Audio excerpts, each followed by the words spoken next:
Estamos com mais um Maverickcast. Sou o Maverick de Abreu, sou barman.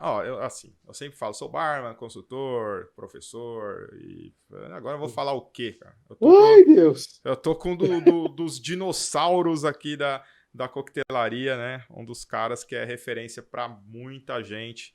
Difícil alguém da área aí que não conheça o Rafael Mariachi. Eu não O vou nem. Sérgio tá no Catar lá, ó. Tá de óculos escuros, tá sol aí no deserto, É, velho. deixa ele. Ele acha que é assim. Já vou passar a bola para ele, né? Rafael, por favor, apresenta. Para quem não te conhece, cara, é difícil, né? Mas, para quem não te conhece, se apresente aí, vai. Não, tem bastante gente que não me conhece aí, tem que furar a bolha aí. Meu nome é Rafael Ramos Pereira no documento, Mariachi de escolha. Já passei dos 40 aí, já virei lobão, tenho 41 anos, tenho 22 anos de bar, né? 14 deles atrás do balcão. Comecei quando se pagava R$ 30 para ficar 12 horas à noite numa balada e não existia registro em bar, era só essa. Ganhei alguns prêmios como bartender, fui indicado a alguns prêmios da Veja, Go Air Gastronomia, ganhei o campeonato da Balls 2 vezes, nacional. Talvez tenha sido o primeiro bartender no Brasil a criar um vídeo profissional de coquetel. Né? Fui o primeiro colunista do Mixology News, junto com o Marco Della Rocha, nós fomos os primeiros bloggers que tiveram de coquetelaria aqui no Brasil, pelo menos que a gente tenha registro, né? Pode ser que tenha alguém também por aí que tenha isso. Criei o primeiro portal da indústria de bebidas, né? Quando eu falo indústria, empresas de bebidas, né? Tem todo o movimento de empresas de bebidas de educação para bartenders, que foi o Clube do Barman, que já era um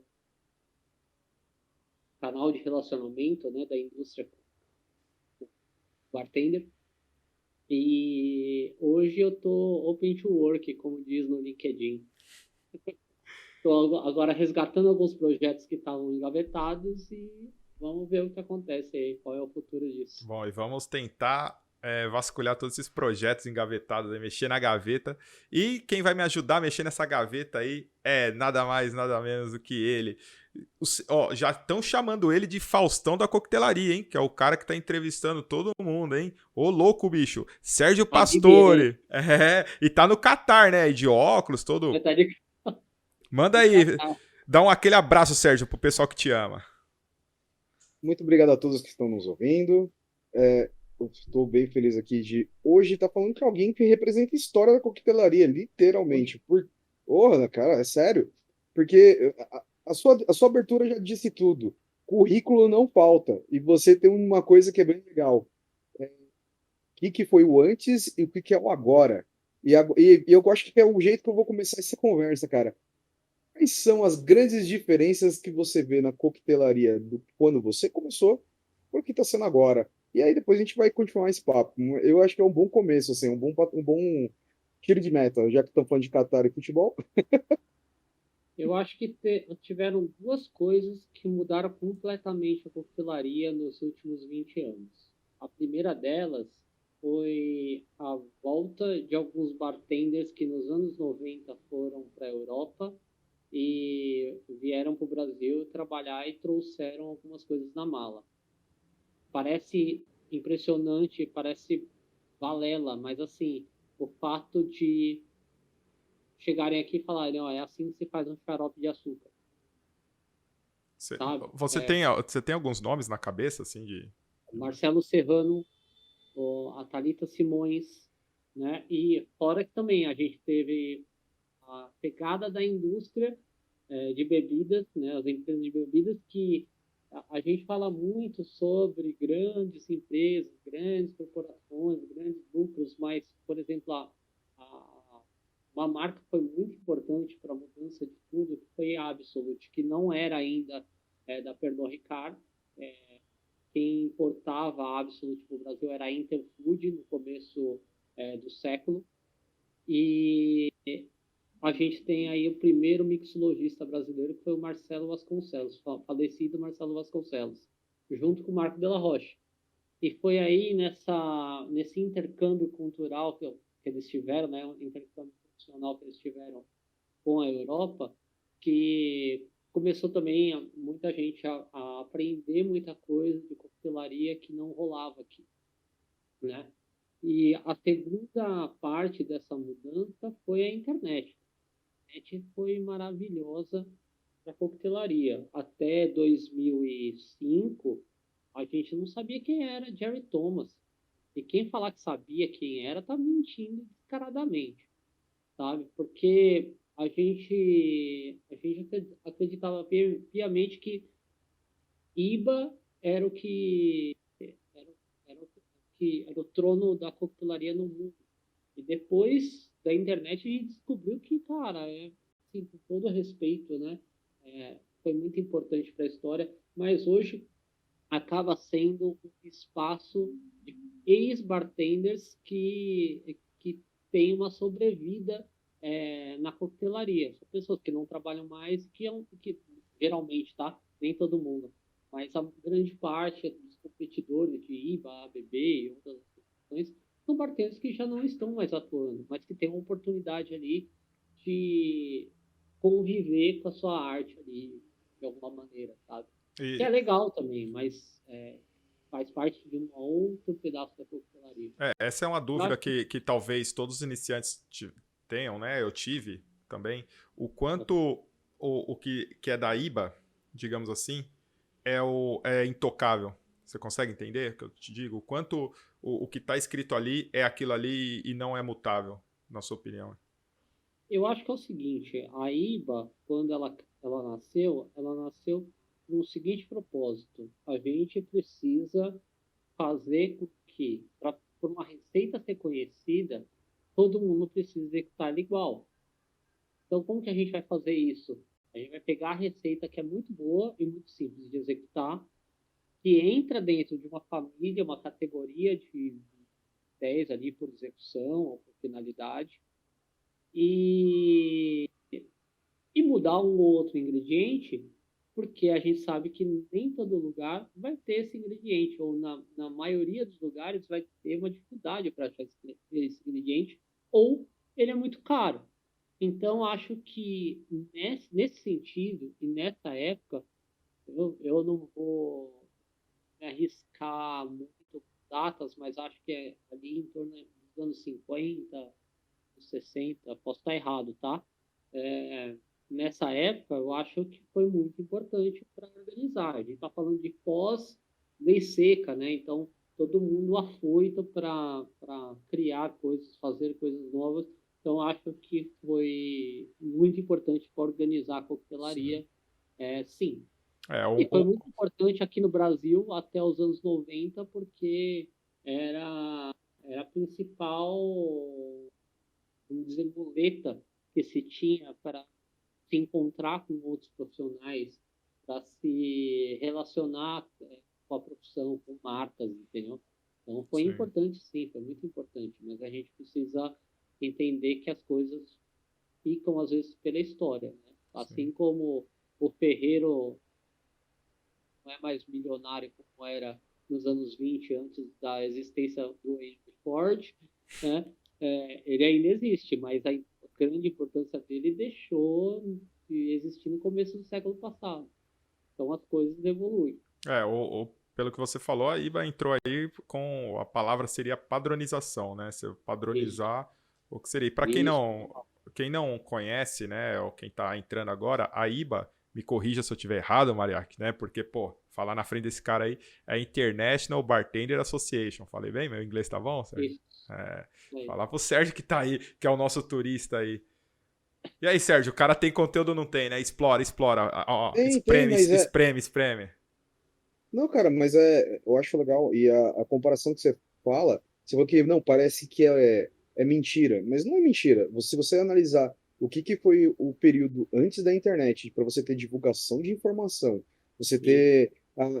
Nossa, eu quero conversar sobre uma ideia. Meu, você tinha que conseguir o telefone de alguém, fazer uma ligação internacional. Meu, é absurdo você comparar a quantidade de dificuldades que você tinha. Você dependia da grande mídia e o que, que a grande mídia queria mostrar.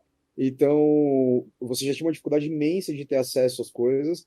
Era um cara que Sim. escrevia alguma coisinha do outro lado para você chegar. Isso é em quase todas as áreas, não é só na área da coquetelaria. Eu vou Então, te falar, realmente, se você pegar meus textos do Mixology News, tem alguns que ainda são dos mais lidos até hoje. Tem muita coisa errada lá. Por quê? Porque eram informações que a gente tinha de livro. Não era informação trocada de internet e eram livros nacionais. A gente não tinha acesso a livros internacionais.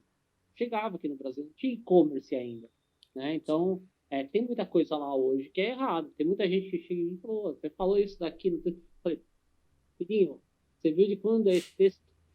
Sei.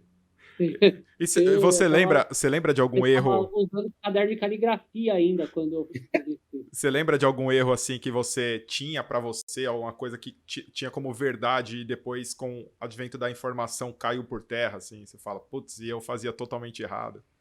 Então, erro você fala que eu tenho escrito alguma coisa Não, não, assim? de você fazer mesmo, práticas, né? Que tem práticas que, pô, eu fazia no começo da minha. Ah, começo de carreira, eu fazia lá leite condensado batido com 40 frutas e vodka e colocava um nome sexual para alguma menina prestar atenção em mim. E o bartender que falar que não fez isso no começo de carreira, tá mentindo. Aliás, ninguém da minha geração ou até duas gerações depois da minha vai estar mentindo se quando entrou no bar não entrou com o intuito de eu vou trabalhar na noite, vou ver um monte de mulher, é onde eu gosto de estar e eu vou estar na balada de graça. Quem falar que não foi trabalhar com isso por causa disso está mentindo. Bom, Porque Rafael acabou de causar divórcio de 50% dos bartenders, tá? Olha, nada, eu não, nada. tá? Eu não. Eu entrei porque a igreja sempre. Ah, vocês sabem a minha história, mas eu não, tá? Foi isso, e pode ver que tudo é igual eu, tudo feio, porque eu não pegava ninguém, então a gente tentava pegar trocando por bebida. Eu acho que o Rafael conseguiu me expor e me ofender em menos de um minuto, coisa que ele prometeu Então, não tá bom, fazer, né? Porque ele já. eu me incluí, tá Mas tudo bem, tava... isso não diminui a dor, viu? Isso não diminui a dor do golpe. Mas a gente fica nivelado, entendeu? Então, assim, eu não tô te diminuindo, eu tô te colocando no patamar que eu, tá tudo bem. É aquele, né? Eu não sou o amigo que te põe pra cima, né? Eu sou o amigo que te puxa pra baixo pra ficar comigo aqui. É isso aí. Não, mas. E como você vê hoje. Assim, uma das coisas que eu vejo muito é esse conflito, né? Da velha guarda com a nova guarda, digamos assim. Uns falando que é tudo bartender de internet, bartender de Instagram, se usa muito essa nomenclatura. Uns falando dos bartenders obsoletos ou panela. Como que você vê essa comunicação? Lógico que a internet ajuda muito, mas na prática ali, em termos de trabalho, informações de fato, você acha que está tendo uma boa troca? Você acha que essa passagem de guarda tá meio difícil porque essa geração mais nova é de difícil comunicação? O que você acha, é sua opinião? Cara, eu discordo de tudo, na verdade, cara. Eu vou te falar o porquê. Quando eu era um cara querendo ganhar espaço, eu também achava que era tudo panela. A gente sempre acha que é tudo panela porque a gente não descobriu o caminho das Índias aí, entendeu?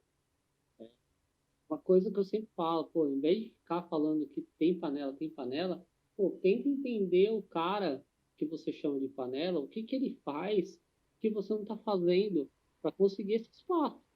Tem um motivo. Ah, mas pô, as marcas só chamam fulano de tal. Cara, não é só uma marca hoje. Aí precisa entender um pouco de marketing. É um marketing 4.0. A marca, ela não vende mais o produto. Ela vende o storytelling, ela vende uma experiência. Então, assim, o que que é isso? Então, você pega lá, por exemplo, vou dar um exemplo, tá? Que nem esse exemplo nem é tão real assim hoje, né? Porque essa marca ela já não é assim hoje, mas um tempo atrás a gente tinha muita esperança de trabalhar com a Stephanie, com o Jameson, porque é uma menina toda tatuada, moderna, tem uma cara de alguém do Reino Unido, jovem, sabe? Ela é ruiva, Então, né? assim, Pra quem não conhece, ela é ruiva, então. então tinha um estereótipo em volta dela que na época era visível que batia junto com a marca. Antes dela, teve o Fernando Lisboa, que voltou agora para São Paulo. E ele tinha toda a característica que a marca levantava na época, porque hoje é totalmente diferente o direcional, do whisky Jameson, porque era o whisky de pub. Então a gente sempre pensava naquele cara lenhador. E o Lisboa tem muito essa característica, né, do irlandês do gueto. Então a gente fazia muita coisa de Jameson com ele. Né? Então não é só a pessoa ser boa, ser ruim, é o jeito que ela fala, é a gente entender o que a marca quer. Eu não sei se vocês perceberam, é uma chuva de mulheres hoje, bartenders, trabalhando com marcas. Por quê? Porque as marcas entendem alguns problemas sociais hoje, falam disso e querem compensar de alguma forma. Você pode ver isso como positivo ou negativo, mas é uma pressão social que a gente tem hoje, que é compensar os erros do passado. Né? Então, os mais jovens já fazem isso naturalmente, pessoas como eu ainda estão aprendendo a fazer, às vezes falham, às vezes erram, né? Mas a gente percebe muito isso. Né? Então, existe uma compensação. Então, essa pessoa, é uma bartender mulher, que tenha algumas características, alguns boots que a marca utiliza, ela sempre vai ser a preferência àquele outro bartender que é muito bom, fala muito bem, todo mundo gosta, mas é um cara branco, de cabelo liso, classe média baixa. Então esse cara não corresponde ao público que a marca quer atingir, ele não é o rosto para a Sim. marca. Então tem muito disso. E aí o bartender ele precisa entender isso. Né? Então às vezes o bartender ele quer o espaço de uma pessoa que se comunica bem, mas ele não se comunica, né? E aí a gente fala assim, os bartenders de internet. Quem são os bartenders de internet? Eles são bartenders ou eles são entusiastas? Eles são entusiastas, então é um erro grotesco do bartender, que não se comunica direito, que não utiliza ferramentas de comunicação hoje para mostrar o trabalho dele. E aí tem entusiastas aproveitando esse nicho e pegando buraco. É simples assim, não tem nenhuma surpresa nisso.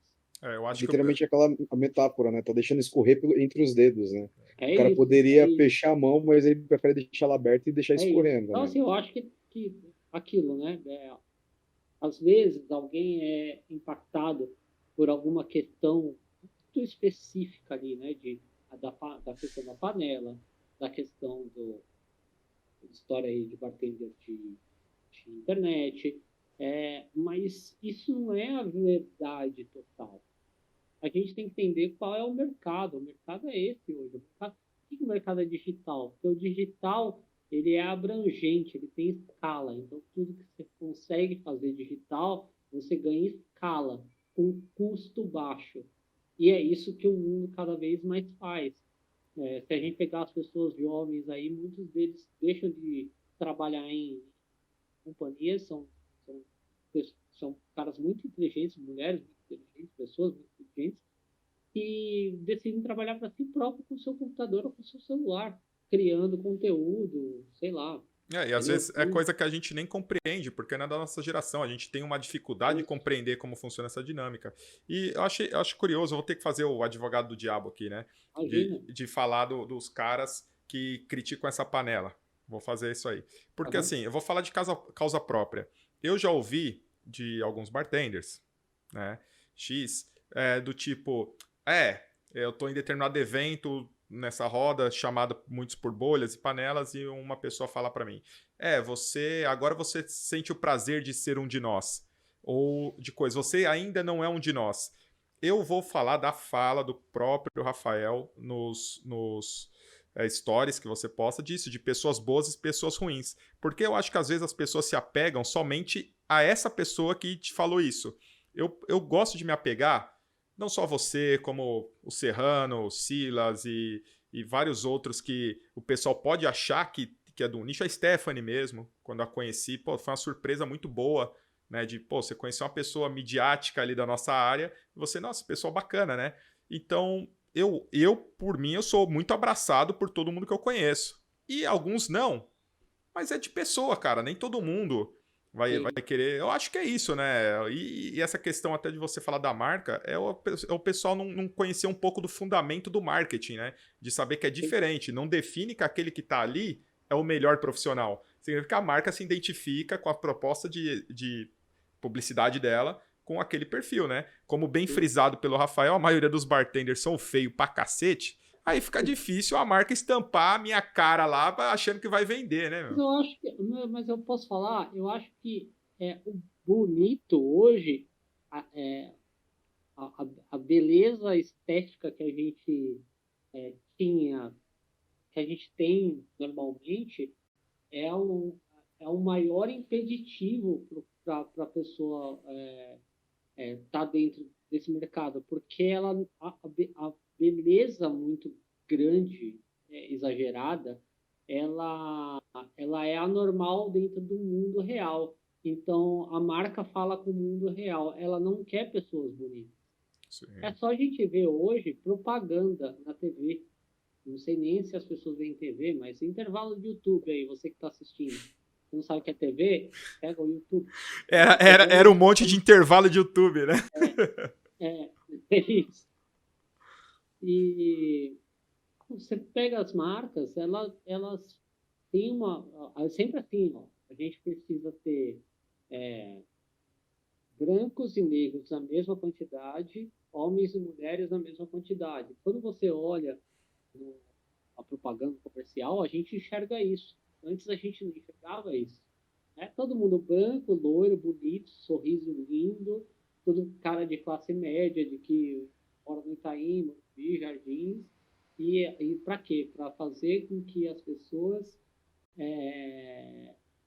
sonhassem em ser daquela forma.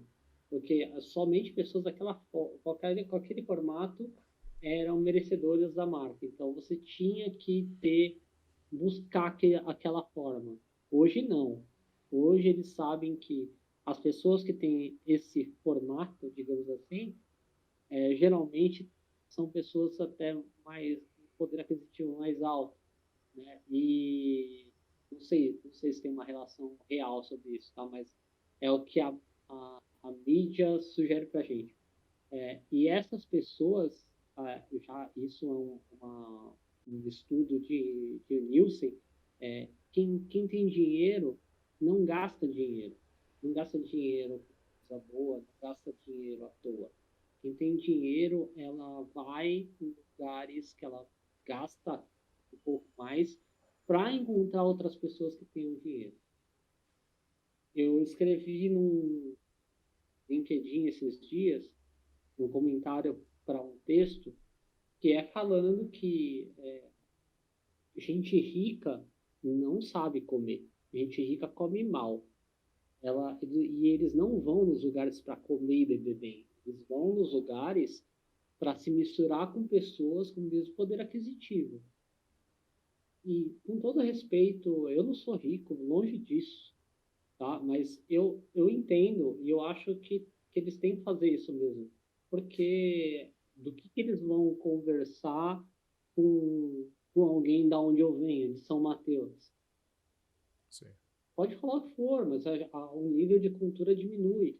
Isso é normal, isso é fato. Isso eu falo quando eu vou trabalhar na casa dos meus clientes, né? Que eu atendo particular aí, muita elite. E o pessoal sempre, colegas, perguntam, nossa, mas aí você conversou, você pegou um contato. Cara, é um universo diferente. Eu tô ali simplesmente para fazer o coquetel para ele dentro da casa dele ali, numa comodidade, num evento. Mas não existe uma relação de amizade, porque é outro mundo, cara. Quando eu falo das viagens que fiz, nos perrengues, assim, tipo, eu vejo eles olhando assim, tipo, mas por que você só foi com 10 mil reais pra tal lugar? Tipo, e É, eu achando que fui. Tipo, é outro mundo, cara. aí é uma análise demográfica, tá? Isso daí não é opinião, tá? O que eu falei aqui não é opinião, não é que eu acho, o Mariachi, forte, o Mariachi acha que, que rico tem que ficar com rico e pobre com pobre. Não, é uma demográfica de como as coisas são, né? Como as coisas são assim. E, e é isso, eu acho que a gente tem que aprender a entrar nos grupos e nos ciclos que elevam a gente. Então, se você está numa de crescer profissionalmente, você tem que traçar um caminho, né? Um tempo atrás, só para a gente fechar esse assunto, um tempo atrás teve muita piada no setor porque eu criei um curso chamado Bartender Mindset. Eu E lembro desse esse curso. curso, apesar do nome, ele não tinha nada de coach, como a galera ficava brincando comigo e tal. Muita gente levava a sério, né? A brincadeira falava sério, eu não conhecia o curso. O curso, na verdade, era fazer o quê? Tirar o bartender do balcão, trazer para ele uma possibilidade de criar um projeto próprio de carreira. Porque a gente sabe o que é a vida no balcão no Brasil. É uma exploração enorme. E é por isso que cada vez mais tem vaga de emprego. Aí, não, é porque está abrindo bar. Não. É porque bartender não quer mais ser explorado, não quer ser mais tratado como lixo. Entendeu? Então, eu acho que isso se deve, e isso vai melhorar salário, tá? Enquanto os bartenders se apoiarem um ao outro e falar, não, esse valor eu não aceito. De ter uma base que, assim, um chefe de bar vai ganhar R$ 1.500 por mês? Não, não vou, sabe? Então, quando as pessoas me vinham, tem vários caras, amigos, famosos, vieram falar comigo, assim, eu tô falando de famoso mesmo, assim, sabe? Jornalista, ator, vinham falar comigo e falar, pô, vou abrir um bar, eu preciso de um bartender, um chefe de bar, quanto você vai pagar?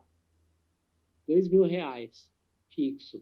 E é PJ. Falei, então, cara, você vai ficar sozinho, porque eu me nego a te arrumar um quarteto. Pô, você é meu brother. Eu falei assim, cara, eu sou seu brother, mas se você matar alguém, eu vou te denunciar. Eu não vou contra o que eu acho correto. É isso. Então, acho que tem esse lance também. É, Mas o que você falou é exatamente o que acontece na maior prática de mercado, né? Por que Sim, que salários são baixos? Porque você sempre vai achar alguém que se submete. Se todo mundo fecha que, tipo, existe realmente um mínimo, mano, ou o mercado aceita e vai ter que se virar com isso e vai mudar a relação que vai ter com os funcionários, ou então, cara, vai continuar sendo uma puta de uma exploração. Isso é um padrão, sim, infelizmente. sim. E tem o lado também da prostituição de alguns profissionais ou não profissionais, né? E o que acontece? O cara, na busca de ter uma renda, ele também. Aí ele usa o bartender mindset pro mal. Nem tô falando que foi um aluno meu, tá? Mas é só nem tô uma... falando mais, né, Não, Micael? não, mas não é mesmo, não é mesmo. É que tem algumas coisas que quem já viu vai entender. Hum. Então, não é aluno meu mesmo. É, e tem aqueles caras que prometem, vou fazer um curso aqui de R$ 100 e prometo que depois desse curso você vai ganhar R$ 5.000 como bartender, né? Isso é um absurdo ver isso, sabendo como é o Brasil de ponta a ponta. E tem até gente falando de consultoria R$ 1.500 para você ganhar numa consultoria. E isso faz com que quem trabalha com consultoria hoje que vamos dizer que é uma evolução de quem trabalha no bar. Então, quem trabalhava no bar há 10 anos atrás está vivendo fazendo consultoria hoje. E aí, quando o cara fala R$ 1.500 e o anúncio dele roda o Brasil inteiro, ele ferra esse cara, porque ele vai falar assim, pô, mas tem um cara lá que fala que a consultoria é a partir de R$ 1.500, o que você cobra 20 mil na minha consultoria, sabe? Então, assim, é bem complicado. Então, tem essa prostituição, mas a gente tem um problema pior que essa prostituição. É a falta de denúncia, é a falta de quebrar esse mercado. Então, esse cara, ele sabe que ele não tem, talvez, o mercado tradicional da coquetelaria. Então, ele tenta compensar esse mercado com outras coisas. Mas, e aí ele é livre para fazer isso, né? Eu acho que as pessoas têm que defender o seu território também. Então, quando uma pessoa faz algo que não está de acordo com aquilo que a gente faz ou com aquilo que a gente pensa, eu acho que e que atinge a gente, né? Não que não tem nada a ver com a gente, mas atinge a gente de alguma forma, a gente tem que ir lá, no mínimo, ao invés de reclamar, conversar com o cara, sabe? Eu fiz isso essa semana, por exemplo. Conversei com o cara e falei, ó, saiba que na oportunidade que eu tiver que aparecer a chance de eu falar sobre isso, eu vou falar. E eu vou falar que eu não concordo, eu discordo, que isso faz mal pro mercado. Não vou falar mal de você, não vou falar, mas saiba que essa é a minha opinião e essa é a minha posição. Eu sempre fui honesto, eu vou continuar sendo honesto. Isso não quer dizer que eu te quero mal e nem que eu vou te tratar mal e nem que eu quero ser seu inimigo. É isso. É ser honesto e defender o caminho que foi construído. É, o, Tentar lá atrás, entendeu? eu vejo no meu universo, que eu foco mais para eventos particulares, né? Você tem essa questão de você passar um orçamento e o cliente falar: não, peraí, você tá doido, cara. O cara passou aqui por X. Por muito tempo eu não sabia trabalhar essa informação. E com a experiência, né, você vai começar a trabalhar. E hoje eu respondo sempre para o meu cliente. Quando um cara passa um orçamento muito baixo, eu peço o contato desse cara. Falo, olha, passa o contato dele porque eu vou terceirizar ele, né? Eu vou fechar evento, pago para ele, realizar por bem menos e acabou, ele vai trabalhar para mim. E essa questão do eu vou usar termos que já usaram aqui, tá? De trabalhar por garrafa, saca? Tipo, por trabalhar por publicidade. Ainda, infelizmente, eu conheço, você conhece profissionais que vão fazer isso e acaba sendo aquela marca que, vai fazer uma ação para mim. Aí você fala, tá bom, é X. Aí ele, tá bom. Daí o outro cara fecha e tal. Isso ainda é uma coisa a ser trabalhada, porém, pessoas como você, não só você, né? Mas pessoas como você que são balizadoras de opiniões, né? Isso aí, muita gente vai. Eu falo, eu tiro por mim. Muitas vezes vejo seus stories para ver o que você está falando, para ver se condiz com o que eu penso, uma opinião a mais. Assim como você, o Marco Della Roche, né? A Stephanie, o Tom Oliveira e vários outros, eu vejo o que estão postando e faço aquele meu filtro, né? Já falando, né, fugindo do Sérgio, aproveitar que ele tá quieto e já puxar para. Eu sei que existe bares, e se você quiser citar bares que você adora, né? A gente sempre fala de falar bem é sempre bom. Em São Paulo, que é o nosso nicho aqui, bares que você gosta, eu sei que vai ter. Mas existe bares aí, não precisa citar, mas existe bares que você odeia, que você fala assim, eu não entro mais ali por questões profissionais mesmo, de visão que você tem da coquetelaria, fala, olha, existe bares que não dá. Vou começar leve, tá? Tá. Eu vi vocês conversando com o Tom, vocês estavam falando do Floridita, depois a gente até pode tocar nesse assunto, Claro. falar sobre Floridita, vai querer e tal. Mas eu só vou uma vez em um bar que falar, esse bar é histórico que criou isso. É uma vez só que eu vou. É só para falar, eu fui. Porque geralmente esses bares são uma bosta. Esse bar vive da história. Esse Sim. bar não se renova porque ele já sabe que vai ver turista, vai ver gente aqui, né? E não precisa renovar, não precisa fazer nada, deixa tocando assim. E o cara consegue viver assim, né? De pessoas visitando e tal. Mas é uma bosta de bar. Aí você fica se perguntando, pô, por que nunca ninguém fala desse bar? Sim, porque é uma bosta. Ele faz parte da história, mas é uma bosta, né? Então, eu não vejo nenhum bar com essa posição aqui no Brasil, porque a gente não, a gente graças às legislações que a gente tem no país, a gente não teve oportunidade de ver tantos bares com dezenas de anos, né? Porque abrir um negócio no Brasil é bem complicado, né? E não ter de pé, então, nem se fala. Então, eu acho que aqui no Brasil, eu tenho pessoas indigestas, muito pelo lado pessoal, muito por quem a pessoa é verdadeiramente, do que pelo que ela faz no bar. Eu acho que a gente coloca muita pilha assim na qualidade da coquetelaria, e geralmente quando a gente acha tá fora do padrão é porque a pessoa está querendo ser o melhor do melhor, sabe? Quando não precisa competir, sabe? Não tem um motivo de competir, ela só precisa ganhar dinheiro, ter o tempo dela ali e ganhar espaço para ganhar mais dinheiro. Geralmente são bares onde as pessoas estão querendo ser mais do que elas são, né? E quando eu falo mais do que elas são, não é ser mais bartender, não, mas é ser melhor que outros. Porque eu sou o melhor, porque eu faço melhor, porque eu sou mais rápido. Aliás, vocês lembram que teve um podcast aí que o menino desapareceu? Não sei nem se morreu de vergonha pelo que ele falou, que ele falava que Que era melhor que o Derivan? Era isso aí? então. Quem que é esse cara? Eu não sei. Aliás, Eu tentei achar esse cara. Eu quero convidar ele pra ele é um cá, meu. bartender, ele é um bartender de Santa Catarina, muito jovem, do Flair, não tem nada a ver com o Flair isso, tá?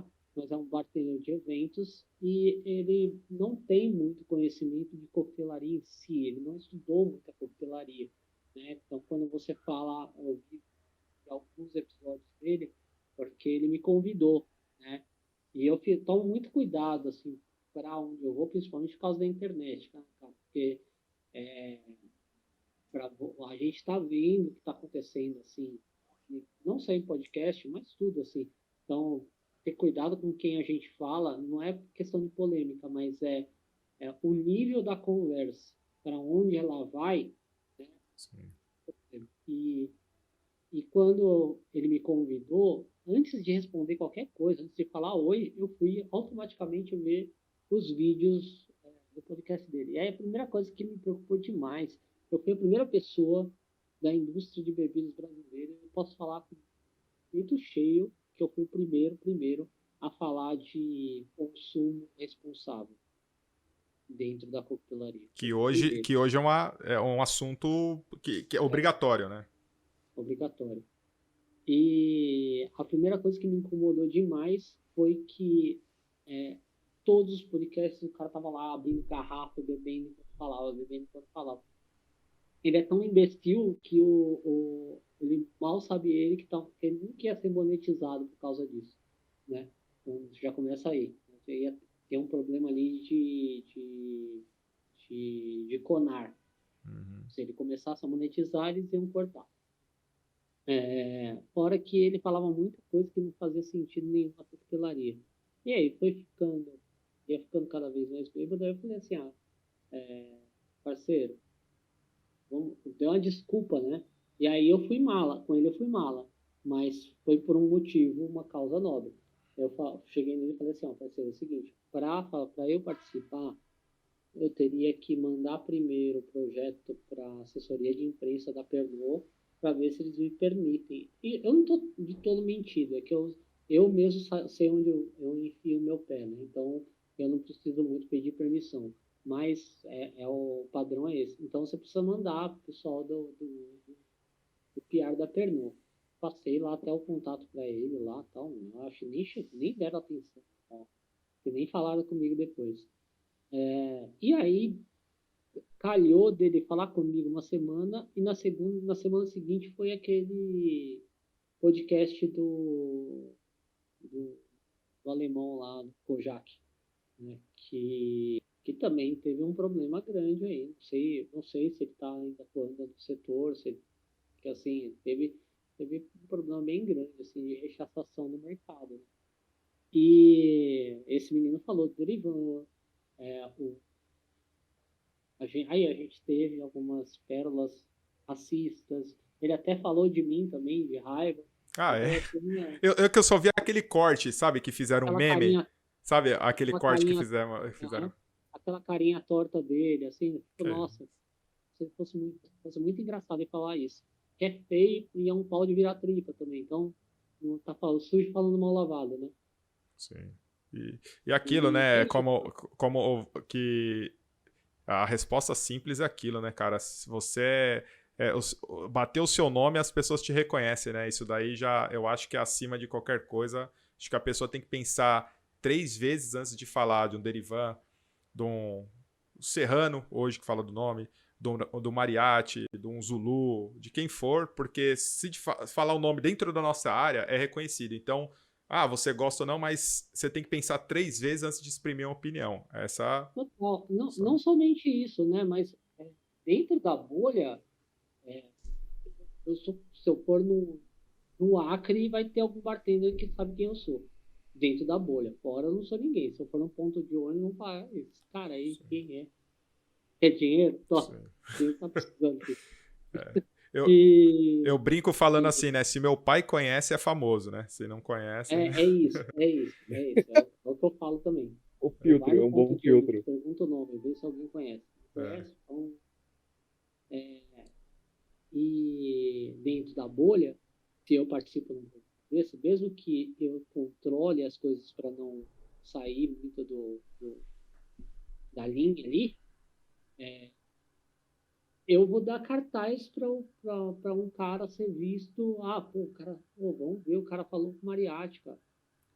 Não me acho famoso de novo, mas eu acho que eu consigo trazer conteúdo. Então, o cara se interessa por causa disso. E aí eu vou criar, dar clique pro cara, dar view pro cara, para depois fazer uma coisa dessas, assim, sabe? Então, hoje eu tomo muito cuidado, assim, com quem eu vou falar. Então, eu olho.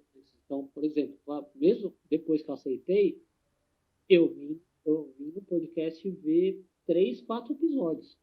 Pra ter certeza que, cara, eu acho que eu tinha visto lá no começo, quando vocês estavam fazendo vídeo lá, tentou em contato comigo para ir na sua barbearia. Aí, quando eu fui te chamar para ir, você postou um negócio falando que tava indo embora. Eu falei, Foi. Ali, vamos lá. Antes de começar, de entrar na polêmica da Floridita, que vai sair soco virtual aqui, que eu sou um defensor da Floridita assíduo, mas vamos entrar, vamos entrar nessa. Mas vamos lá. Da barbearia, olha só. Eu tinha um bar, né, em cima da barbearia, que o Sérgio não saía de lá, né? Era quase... ia mais do que eu. Eu tinha um speakeasy, né? E eu ofereci para todos os bartenders de São Paulo, todos, joguei em rede social, que um drink e barba e cabelo de graça. Um dia. Teve uns que não foram por N motivos. Trabalho, é o centro, antigo, é difícil estacionar, é meio perigoso, eu entendo tudo isso. Alguns poucos foram. Mas foi a primeira vez que eu tive contato, Rafael, com um bartender que é famoso dentro da bolha e que é mala mesmo, assim. Escutei respostas que, pô, eu tô dando algo de graça, cara. O mínimo que você pode fazer, valeu, não quero, eu tenho meu barbeiro. Né? Mas eu escutei respostas meio que ainda eu quero trombar pessoalmente a pessoa quando ela estiver desocupada para chegar e falar, cara, qual que é, né? Não entendi como pessoa. Esquece profissional, como pessoa. Falar, peraí, né, chefe? Não é por aí. Mas, pô, eu lembro, cara, que eu te chamei ali, falei, pô, vamos... E... Pô, que pena que não deu tempo, né? Porque era um espaço bem, bem interessante. Tinha sinuca e videogame de graça também para tudo quanto é gente e mesmo assim as pessoas, né? Mas não no game, hein? não tava no hype ali, né? Eu sou mais do game do que na coquetelaria, pra ser sincero. É mesmo? Porra. Nossa, olha o Sérgio. Entretém bem. Olha o Sérgio vibrando ali, ó. Porque o Sérgio também é, Sérgio? O Sérgio é do game. Eu gosto, cara, eu gosto bastante de jogar. Quantos anos você tem, Sérgio? 36. 36? Eu não sei se você pegou, mas nos anos 90 tinha uma revista chamada Super Game Power. Game Power, eu acho que me lembro dela. Eu devo ter umas 4 revistas lá na casa da minha mãe com foto mesmo, revelada e mandada por carta para eles, foto minha de recorde de game, assim, de Mega Drive. Rafael, quando você for pra casa da sua mãe, se não der muito trabalho, tira essa foto e posta nos stories, cara, e marca a gente, cara. Eu fui finalista de um campeonato brasileiro, mundial, brasileiro de Mortal Kombat 2. Eu ganhei um campeonato de Sonic que era fazer o maior número de fases com o menor tempo possível e com o maior número de wins coletados. Então, eu e até hoje você joga? Como que é? Até hoje. O PS4 tá ali, ó. E qual que é o jogo do momento aí, seu? Então, eu não tô jogando nenhum jogo novo agora. Eu tô jogando remaster do Assassin's Creed 3, que eu não tinha jogado ainda. Mas eu acabei de jogar. Bom, eu acabei de jogar um tempo atrás o The Last of Us 2, que eu não tinha jogado. Comprei esqueci o nome. Pô, o jogo lá do. Tem o cara do Walking Dead lá. Death Rising. Aí é com você, Sérgio. Vocês foram pra uma área aí que eu. Ele começou muito bem, que o primeiro jogo que ele falou é minha franquia favorita, ever. Eu sou, Assassin's Creed. nossa, eu sou muito fã, cara. Eu sou um Assassin's Creed, doente. eu vou fazer uma tatuagem do assassino aqui. Mano, não nego que é uma muito. Eu flerto muito, assim. Eu ainda. E ainda o 4 pra mim é o imbatível. Não é a minha favorita. A minha favorita, mas ela só é minha favorita por causa do jogo, mas não teve muita continuidade. É a saga de Uncharted. Pra mim Uncharted. Cara, eu joguei. E o que você achou do filme? Cara, eu gostei. É que assim, qualquer adaptação de game pra filme é ruim, cara. Mas eu achei. A gente, como bartender, né? Aquela exposição do Negroni eu achei muito exposto. Eu gosto das coisas mais sutis, né? No cinema. Mas foi uma exposição mais legal, uma homenagem pra nós aí. Pô, legal, uma homenagem. Uma homenagem. Pra quem não assistiu, vai assistir. Uncharted, Resident Evil, que há muito tempo jogando. Eu não jogo mais, mas assim, um jogo que até hoje tá lançando jogo novo, que eu joguei muito em Super Nintendo, em Mega Drive, em Master System, é o Diablo. Diablo é um jogo que me acompanha a vida inteira. Eu não jogo muito, não, mas gosto. Pra mim, assim, é Uncharted, Resident Evil e Assassin's Creed. Essas são as minhas franquias favoritas. Nossa, ó, pra quem. Gosto muito de mundo aberto. Por isso que eu gosto, né, dessa proposta do podcast, porque você consegue conhecer o bartender além do bar ali.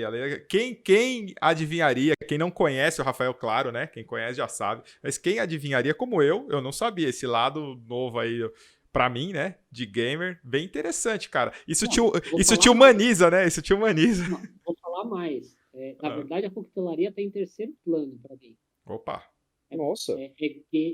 Game é o segundo. Opa! O primeiro é futebol. Caraca! Peraí. Tá vibrando bastante com a Copa agora, hein?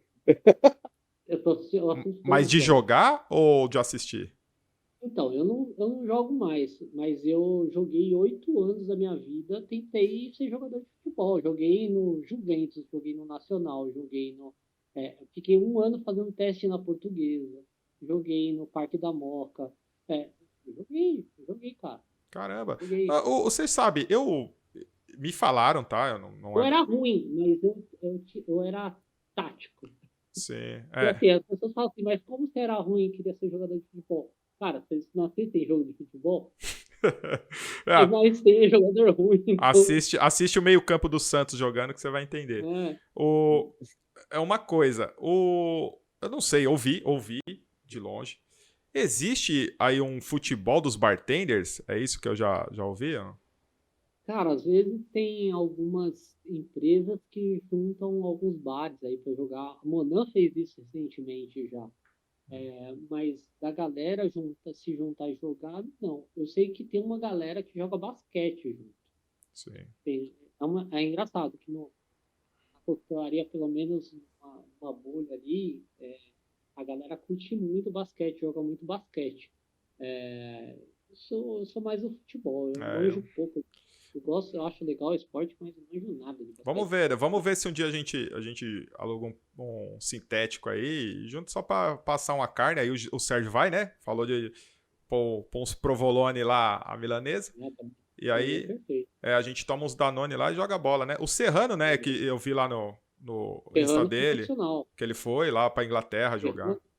Serrano, ele foi profissional, e aí quando ele se machucou lá, ele viu que talvez ele não voltasse mais, ele começou a procurar emprego e caiu no bar. Então. Caiu de supetão e aprendeu lá e Não, E aí é observando agora. eu já conheci uns 3, 4 bartenders falando que joga, né? Porque assim, como o cara no contexto do bar, você sabe disso, no bar é o seguinte, todo mundo é craque, né? Você vai conversar porque Né? o cara não tá no campo. Eu quero ver o cara falar isso na beira do campo, né? Porque aí o cara tá no bar, já fui beber com os caras falando de jogar bola. Pô, eu fiz um gol de bicicleta semana passada.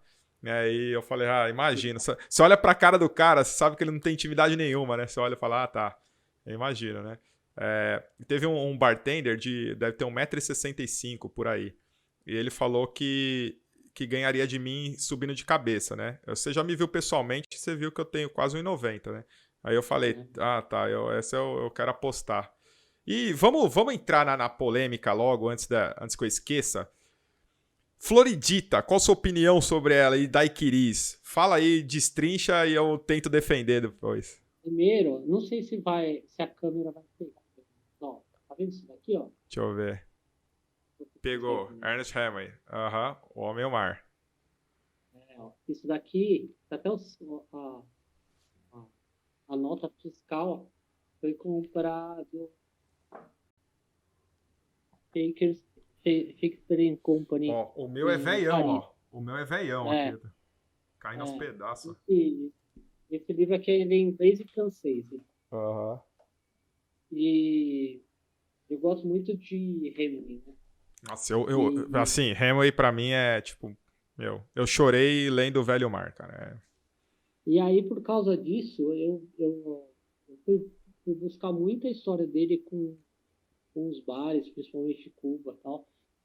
E aí eu estudei muito Floridita e a gente até escreveu um texto sobre o daiquiri. E aí eu vi vocês falando sobre um açúcar e limão e tal.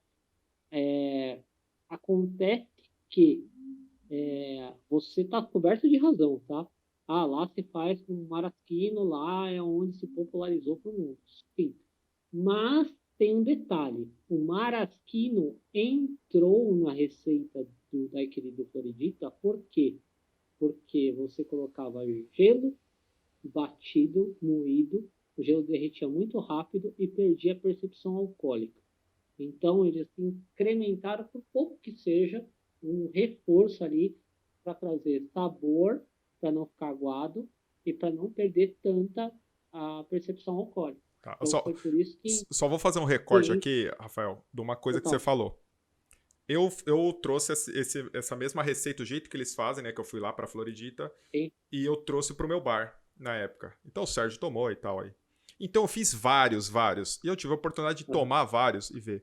E eu sempre falei pra todo mundo: o licor de maraschino ajuda mais na consistência do que propriamente sabor ou aroma. Ele realmente é pra deixar mais com aquela consistência cremosa e o gelo não se dissipar, não dissolver. Isso você falou, eu aprovo, assim, é coisa de fazer e ver que é isso mesmo.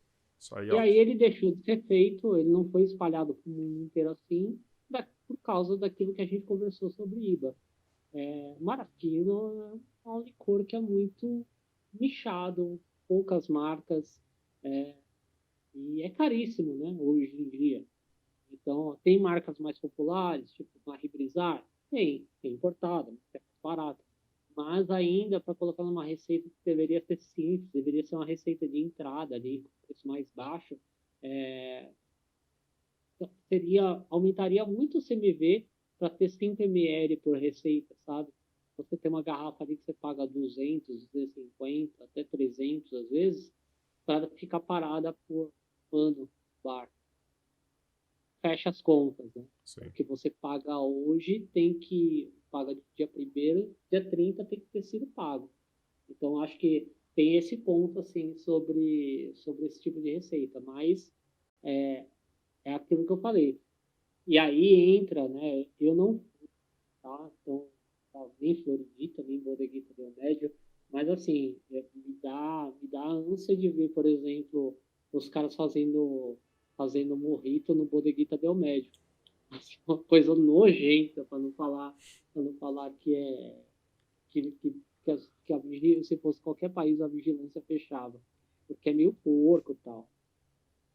Uma grande decepção para mim foi visitar o Harry's Bar em Paris. aonde nasceu o Scofflaw, aonde nasceu o Bloody Mary. É um atendimento horroroso, drinks mal feitos e um atendimento que o cara nem olha para sua cara, assim, preços absurdos. Então, assim, para você ter uma ideia, o valor que eu paguei, eu acho que na época, tá lá, eu paguei 12 ou 14 euros num. Que drink que eu falei agora? No O Bloody Mary ou... Scofflaw. 14 ou 15 euros. Era 5 reais o euro já. Porra. 5,50 o euro. Tá. E eu fui no Ritz de Paris beber, no Hemingway Bar. E eu deixei de comer, deixei de almoçar, comi uns 3 dias de croque monsieur para poder tomar drink no Ritz Paris.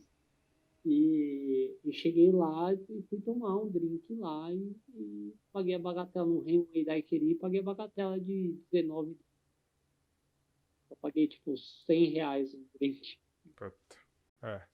Eu vou abrir aqui Absurdo. o parênteses da minha percepção do que você falou da Floridita e da Bodeguita. Vamos falar da Bodeguita primeiro. Realmente, gente, eu ri de todas as vezes que eu fui nos bares de São Paulo e a pessoa falou, tô fazendo o verdadeiro mojito igual da Bodeguita. Então, primeira coisa, seu macerador tem que ser de madeira, e de madeira com bastante fungo. É a primeira coisa que você tem que ter, porque é assim, eles deixam pré-preparados vários. Ali o volume de saída é enorme, enorme. Então, em termos de atendimento, cara, tirando a parte cultural, que cubano não é brasileiro, então não vai chegar com os mesmos papos que você chega aqui nos bares lá, que não vai encaixar. Eu tiro por mim mesmo, não vou dar outro exemplo. Eu cheguei brincando, que eles tinham 30 mojitos, né, no balcão, e eu brinquei. Eu falei assim, nossa, esses 30 mojitos são meus? O cara pôs na conta e pôs, agora são.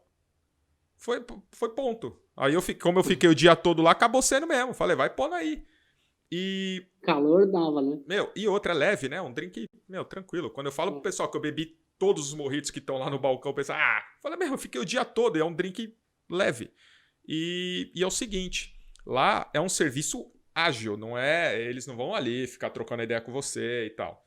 Na Floridita é muito melhor do que a Bodeguita em termos de bar, né? É muito mais luxuoso, é muito mais espaçado, né? A Bodeguita é enorme. Quem fala que a Bodeguita é pequena é porque só vê em foto, né? Você entra, sobe e tal.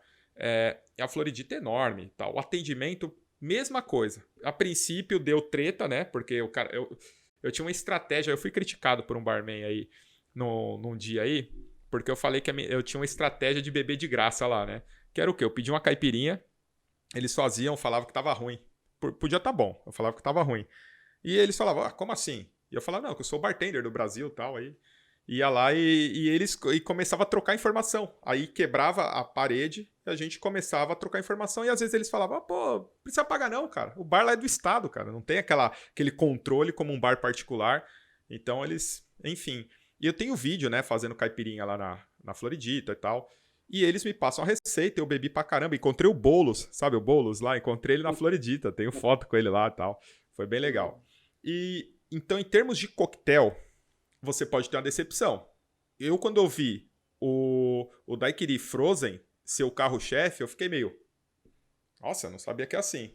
Porém, o que eu defendo, e muitas vezes sou mal interpretado aqui, eu falo assim, lá na Floridita você faz assim.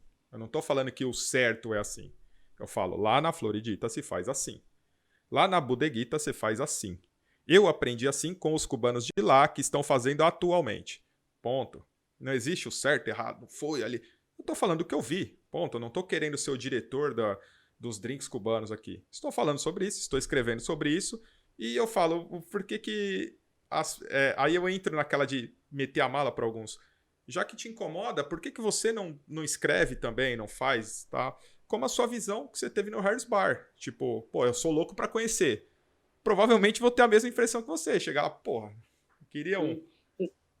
Eu acho que muitas vezes o bartender ele deveria economizar grana com os rolês, final de noite com o bartender aí, imposto de gasolina, livro importado, curso. Guarda essa grana e nas férias vai viajar, cara. Vai lá, pega um país e trincha de ir em bar, gasta dinheiro só com bar, sabe? Para ver como os caras trabalham, para ver estação de bar, para ver a organização do time, como que se alinham. Eu tive a possibilidade de conhecer o Connaught em Londres, e com o Agostino Perrone já. E quando eu cheguei lá, estava com o Silas, aliás, e quando eu cheguei lá, ele estava fazendo um dry martini no carrinho, que eles fazem o serviço no carrinho do dry martini na mesa, e tinham dois meninos mesmo, de 23 anos. E ver os caras trabalhando é como se fosse um balé, porque eles alinhavam o timing do, como o pessoal do Flair fala, do showtime.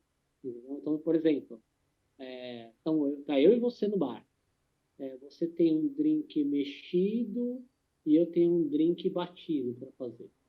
Tá? Então a gente começa a preparar ali e tal, faz todo o floreio para fazer, que eles entram 1 hora, 2 horas antes do trabalho só para treinar floreio e working flare. E eles, quando um está pronto para mexer o drink, o outro vai ter que estar pronto para bater. E aí eles fazem isso sempre juntos. O ato ali de fazer drink é sempre junto. A finalização do drink são sempre os dois juntos. Para quê? Para que toda foto que saia esteticamente perfeita. Olha só, o cara tá na mesa, lá no fundo, ele vai tirar uma foto e a foto sai os dois com o braço na mesma altura, servindo a bebida, sabe? Tá na mesma hora ali, torcendo limão. Então, olha a diferença da importância que eles dão em algumas coisas. Isso pode ser importante para você, pode não ser, mas é sempre interessante a gente ver outras formas de melhorar o nosso serviço dentro do bar, né? De observar o que está acontecendo dentro do bar. E, ao mesmo tempo, a gente teve experiências péssimas com pessoas super famosas e idolatradas. Por exemplo, Luca Tinari. É a pior pessoa que existe no bar. Não, minto. Tem uma pior que ele, que é o professor dele, que é o Mariambi. O Luca Tinari, a gente chegou no bar dele, o Silas foi cumprimentar ele deixou o Silas com a mão estendida. Ele falou, sou Agradável. tá aqui no balcão. Ele olhou pro Silas, olhou para baixo, continuou o que estava fazendo e falou, não pode. Nossa. O balcão estava vazio. Ele falou que o Silas não podia sentar ali. Gratuitamente, só pra. Esteticamente bonitos, mais fancy, né? Mais bonitos. Esses drinks não eram bons, cara. Não eram bons. Tinha muito bar brasileiro que batia nele. Assim. Era muita cena e pouco drink. E ele fala muito sobre a hospitalidade que ele não tem, porque ele não é educado, ele não respeita as pessoas.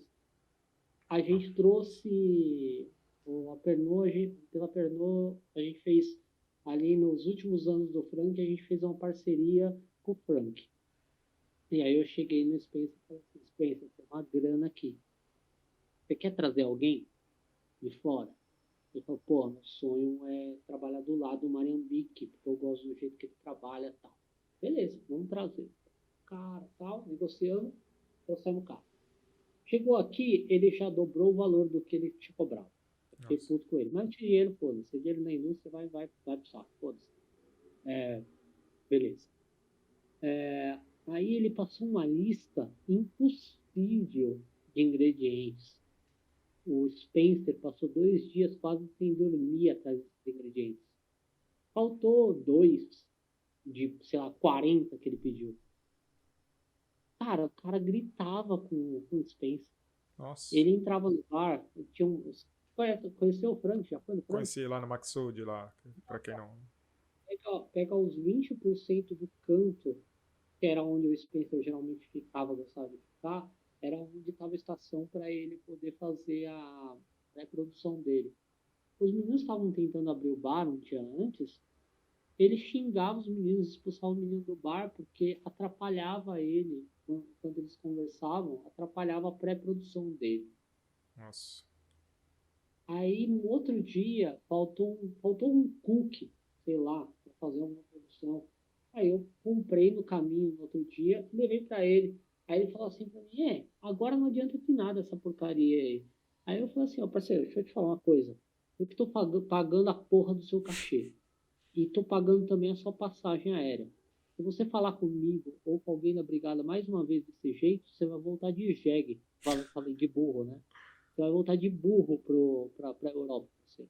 Aqui, você acha que só porque você vem do velho mundo, aqui é terceiro mundo, a gente é ignorante, a gente tem medo de você, vem você tentar me colonizar, né? E aí ele baixou o pano, baixou a bola para mim, cara. Porque eu tava na mesma vibe que ele, baixou a bola para mim, e aí depois ele ficou manso. Então, assim, e aí ele fez um guest com drinks horríveis, horríveis. Aliás, guest bartender dificilmente a gente tem drink bom, né? Porque você tem um cara estranho, num bar estranho, já tem clientes estranhos, então, assim, é difícil o cara acertar o.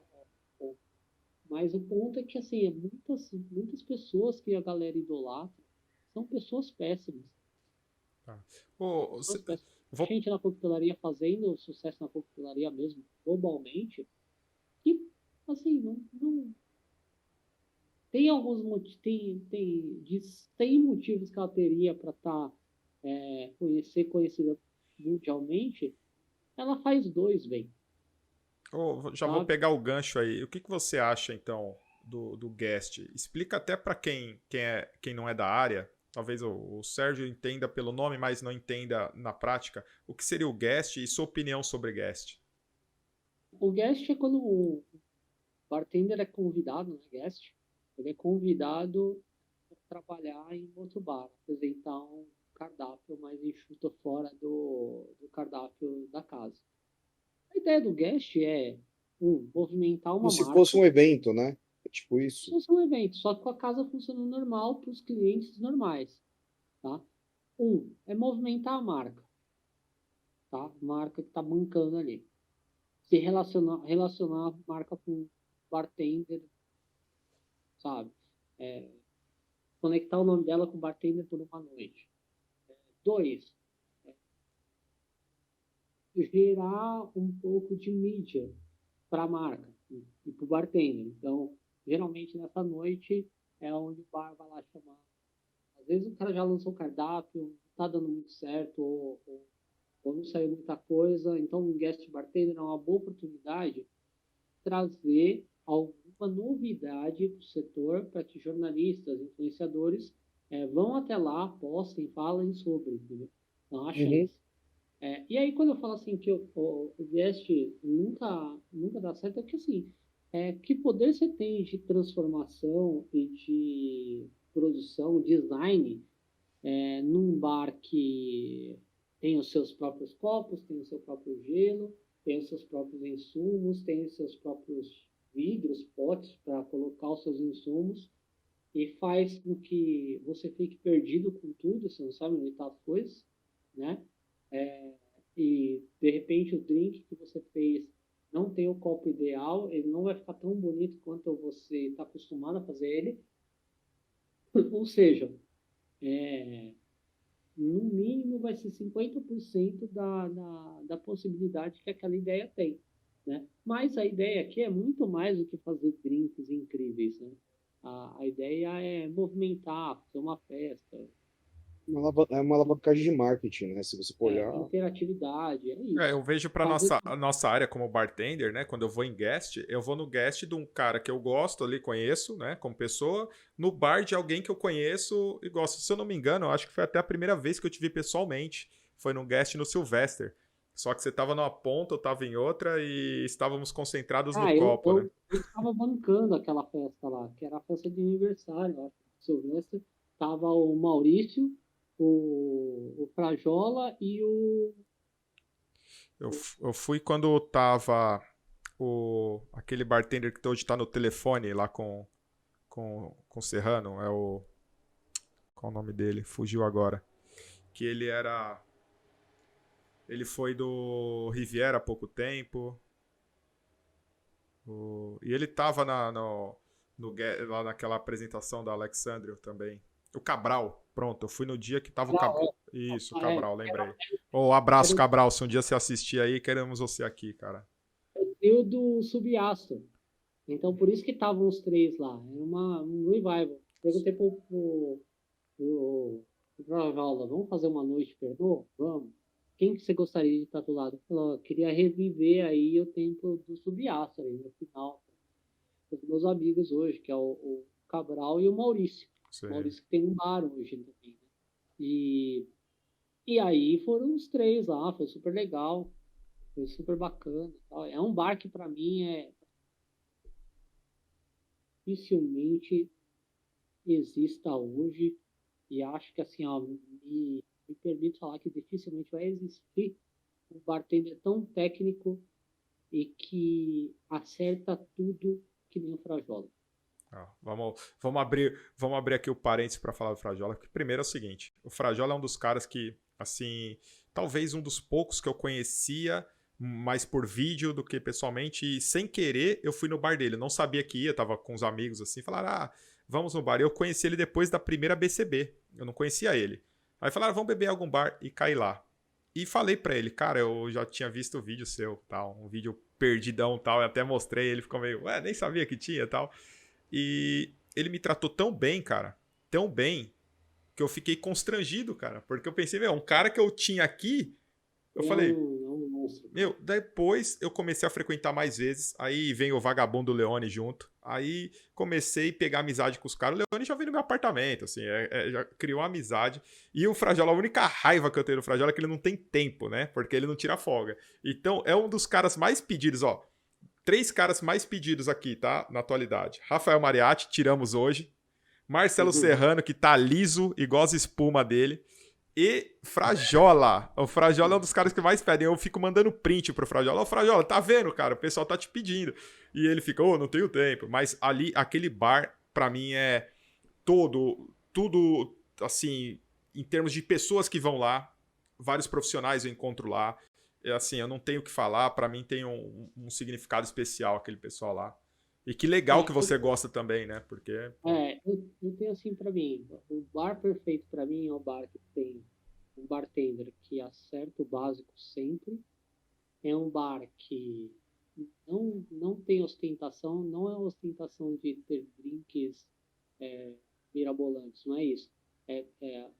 Não é um bar que você se sinta intimidado a saber o que é um drink.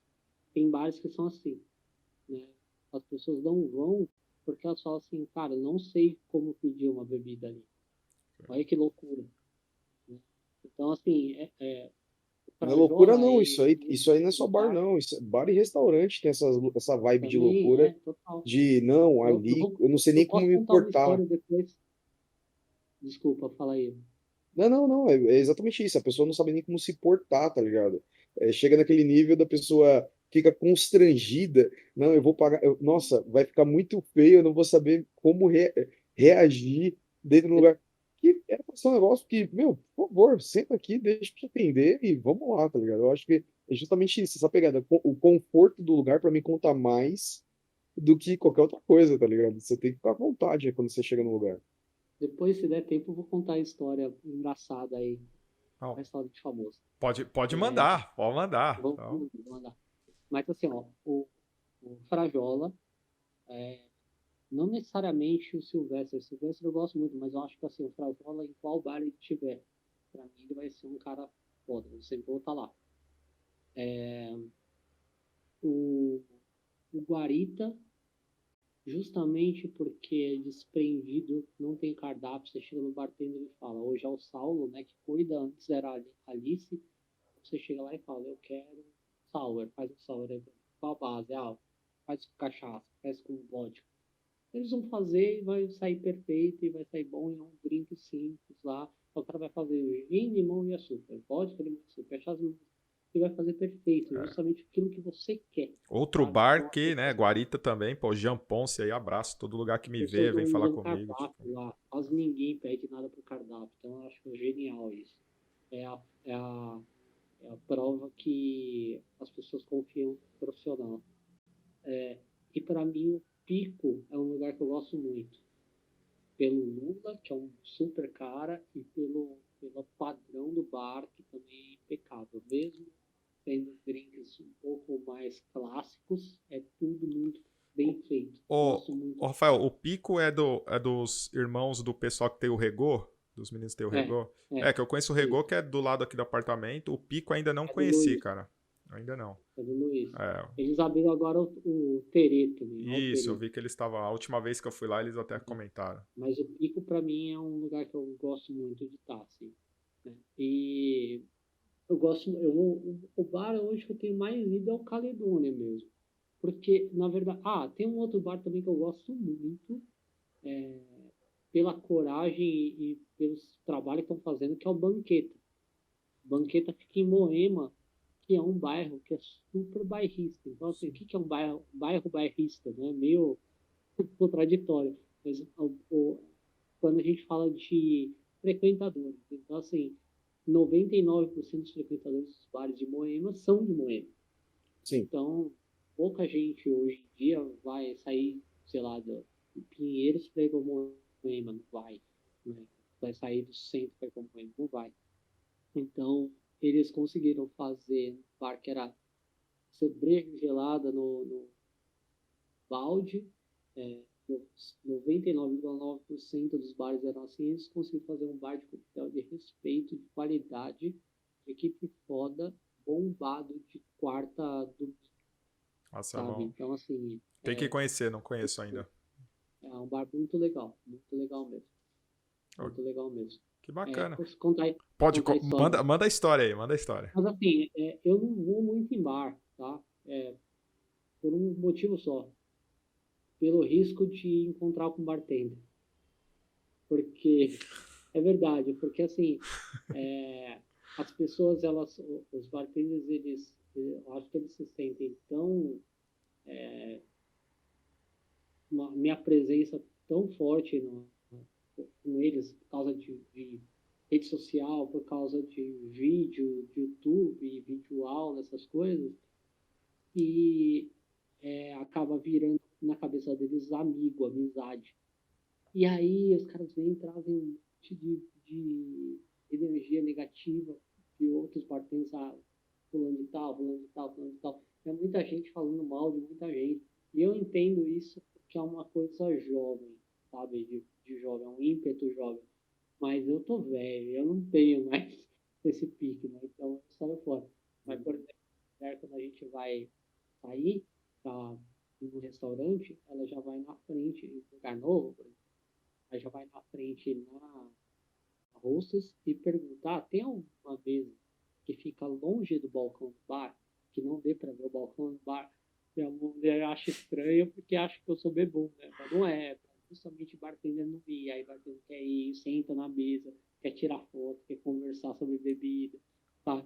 Então, assim, tipo, tem um limite, assim, entende? Então, o pessoal que acha que o Rafael pode ser mala, alguma coisa, é isso, cara, é um momento também de lazer do cara, o cara também quer beber, o cara tem os mesmos... Não, pior que eu aceito, cara, eu faço tudo. Você sempre foi solícito, pelo menos, comigo, que foi na Caledônia que a gente conversou.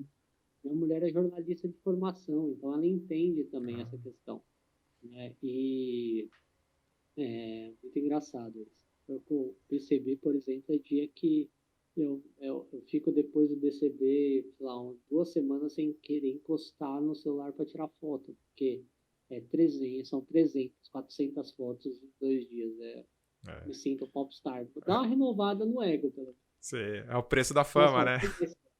Contar a história. Eu não vou contar o nome do restaurante, nem o nome do chefe. Mas é um chefe barbudo que tirou foto com peixe no pescoço. E que era por muito tempo, um dos melhores restaurantes do mundo. E que fica ali perto da Padre João Manuel. Então, quem não souber que Fez a localização assim, ó. Tipo, às vezes num bequinho à direita, às vezes, não sei. Ele é um chefe AA. Entenda que... Sim.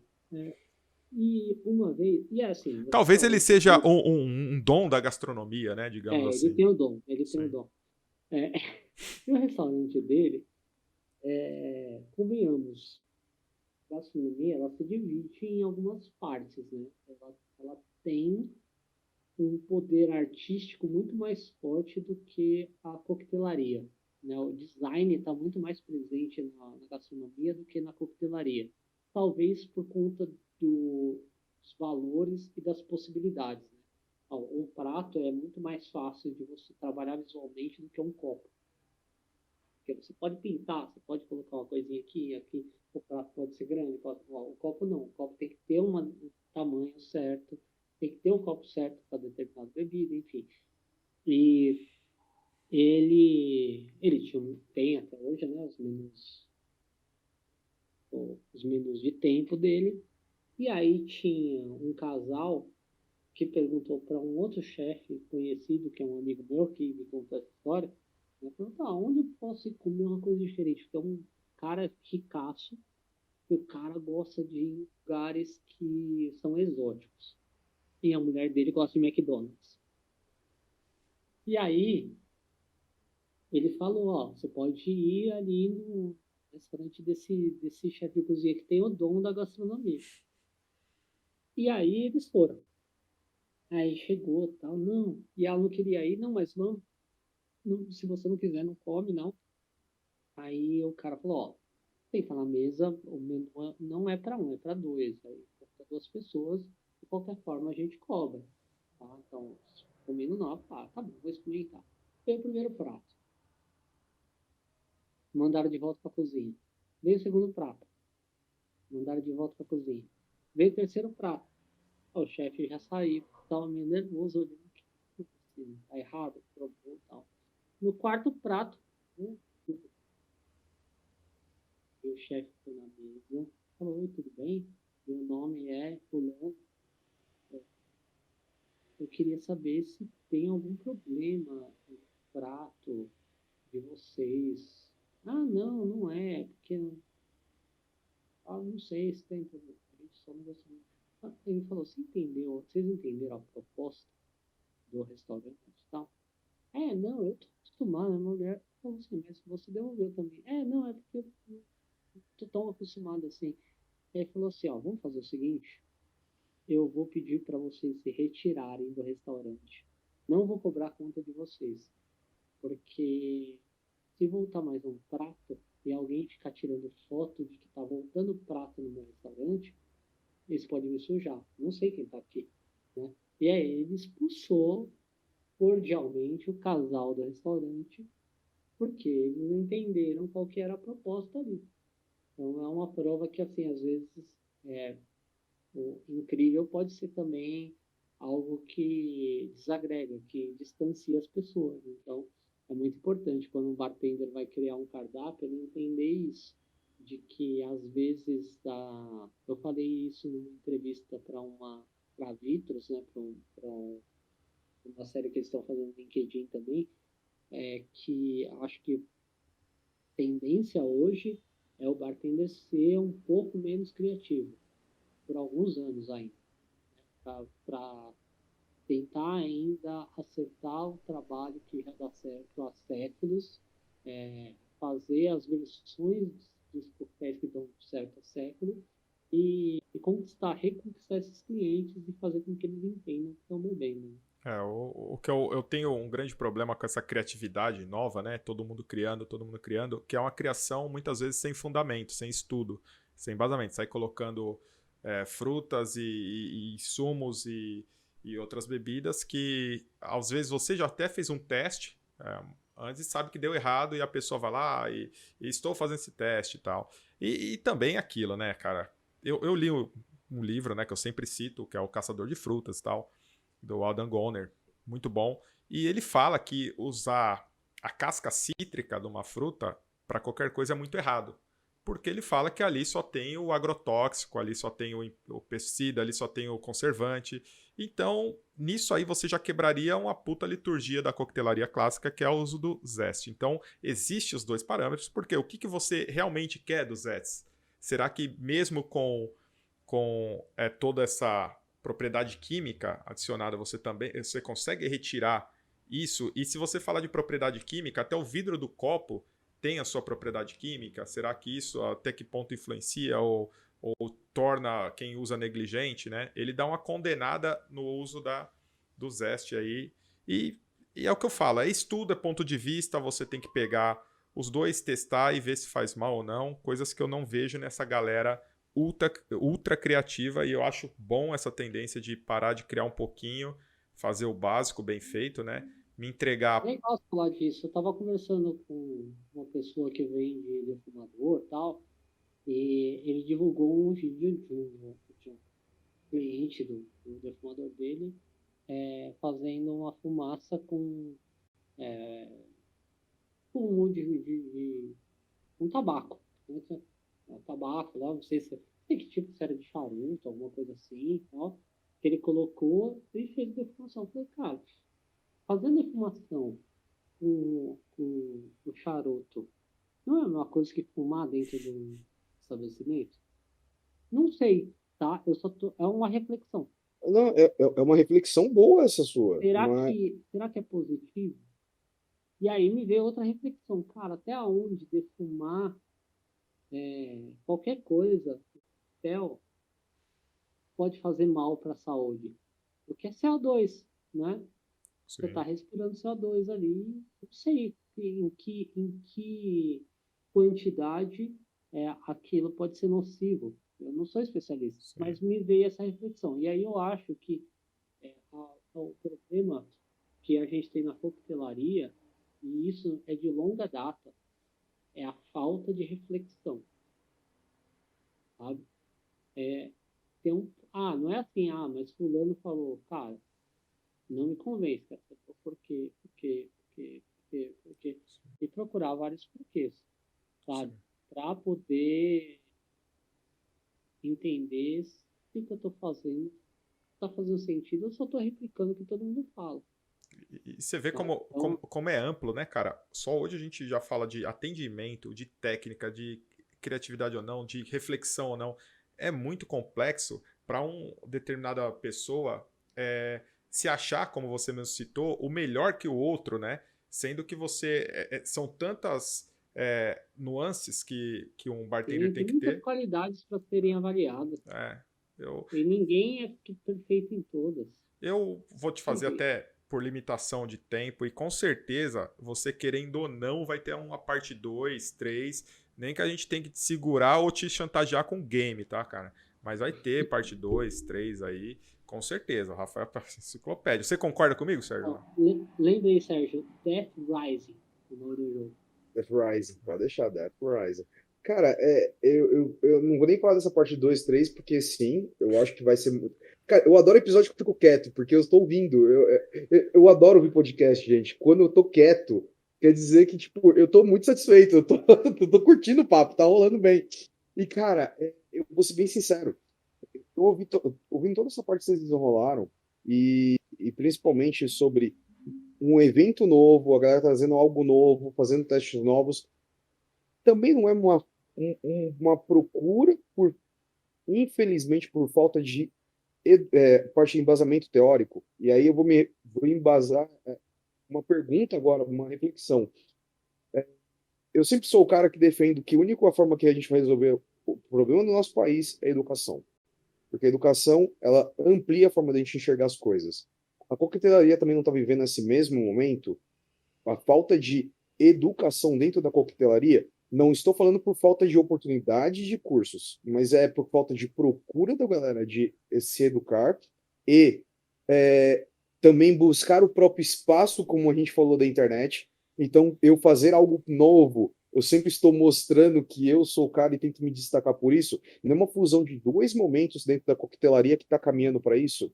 E aí entra aquele negócio que a gente falou, o IBA foi importante no momento, mas hoje o IBA já não é tão importante, mas ainda existe uma necessidade da gente começar a parametrizar como vai seguir os drinks?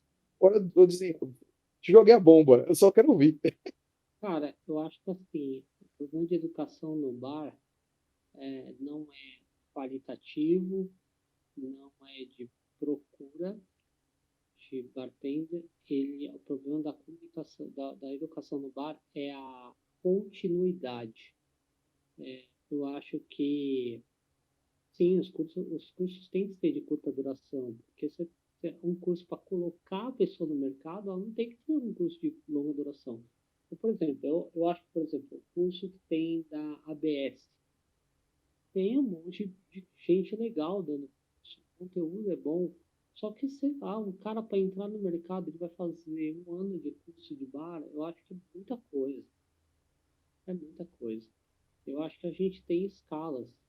Até a gente aprender a ler, a gente tem que aprender a falar, até a gente aprender a, a escrever uma redação, a gente vai escrever frases, sabe? Então, eu acho que existe uma escada que ainda não foi construída na educação. E eu não sei se ela vai ser, tá? Porque é um movimento que ele é muito falhado, sabe?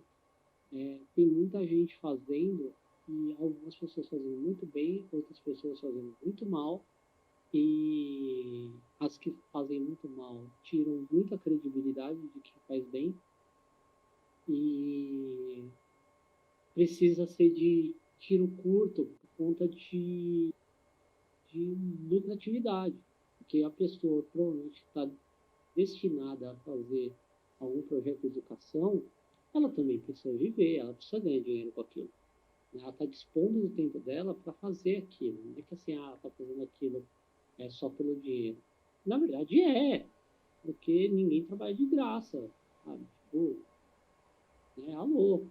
Então, assim, eu acho que além e aí tem um outro porém também, né? Que é a falta de reconhecimento de quem educou quem no bar. Eu acho que isso vem também da falta de acreditar lá no passado que coquetéis seriam coisas que ficariam eternas no mundo, e as pessoas não registraram direito a história, porque acharam que era coisa passageira. Ah, não.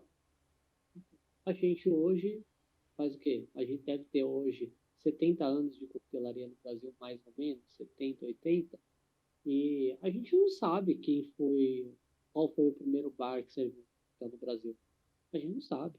Não Sim, tem esse a registro. origem da caipirinha até hoje é, Ah, é pois nebulado. é o coquetel nacional.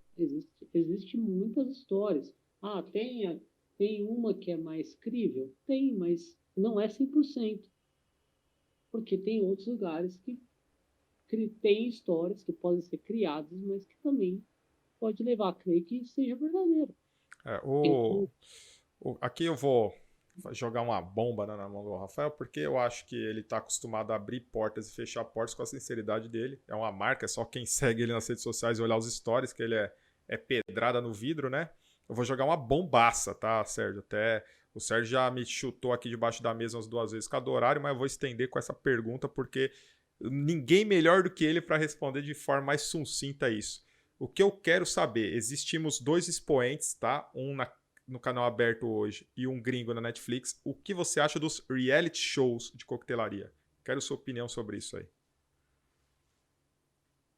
Bomba, né? Bomba. não é bomba. O que é na TV aberta, ela já não é mais, né? No YouTube hoje, que é o bar aberto.